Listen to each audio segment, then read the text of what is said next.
Higher secondary उथ्रिनाय फरायसाफोरनि थाखाय गोजोनथाव खौरां।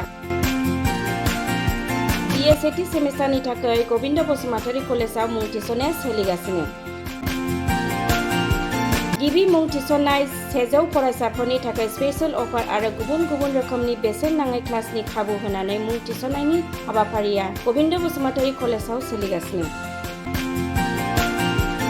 फरायसाफ्रा गावनि गोसो बायदि साबजेक्टफोरखौ सायख'नानै लानो हागोन। लोगोसे basic computer class, self defence, spoken English class बायदि खाबुफोरखौ फरायसाफ्रा बेसेन नाङाजासे लानो हागोन।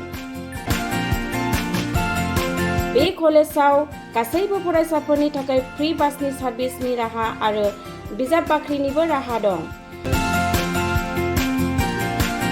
आरो बे खेबनिफ्राय भिउ सेन्टार अदेबानि एग्जाम सेन्टार महरै फरायसाफ्रा गबिन्द बसुमतारी कलेजावनो आनजाद होनो हागोन। गबिन्द बसुमतारी कलेजाव एसेल' बेसेनावनो मुं थिसननानै कलेजनि राहानि खाबुफोरखौ लानो हागोन। रोखायै मिथिनो थाखाय फारियै होनाय जानबुं नाम्बाराव कन्टेक्ट खालामनो हागोन।